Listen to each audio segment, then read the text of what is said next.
Адвокатот на народот. Вака наедноставно може да се опише улогата на народниот правобранител во една демократија. Тој е независен орган кој се грижи за заштита на правата на граѓаните. Не е судска ниту извршна, ниту законодавна власт, но сепак има одредена моќ да им помогне на граѓаните на кои им се прекршени уставните или законските права од јавните служби, локалната или централната власт и други. Седиштето е во Скопје, а има канцеларии во 6 градови. Има овластување да работи на проблеми што ги мачат поединци, но и на масовни појави кои го засегаат општеството. Па така народниот правобранител постапуваше по предметите за масовното прислушување или за незаконската наплата на радиодифузна такса. Но и поединци, на пример, кои заглавиле во судските лавиринти, трошејќи деценија од животот да решат одреден правен спор, може да затропаат на вратата на народниот правобранител. Што може да стори тој? Народниот правобранител им дава глас на безгласните. Може јавно да посочи дека некој ги прекршува законските права на граѓаните во обид институцијата што инволвирана да постапи законски. Може да им посочи на граѓаните како по легален пат да го остварат своето право. Има механизми за покренување на законски измени. Може да побара институциите да постапат во согласност со законите. Секогаш ја почитува приватноста и тајноста на податоците на подносителот на представката, за да го заштити од евентуални штетни последици од органот кој му го повредил правото. Во реалноста политиката ги меша прстите, па инволвираните институции неретко му ги врзуваат рацете, молчат или едноставно одбиваат да соработуваат. Правобранителот за тоа може да го извести надлежниот орган, владата и собранието.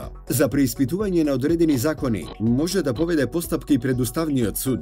Годишно правобранителот работи до 5000 предмети, со што свесноста за неговата важност како заштитник на немокните расте. Нецелосната финансиска независност е сидрото што ја кочи поголемата моќ и самостојност на адвокатот на народот.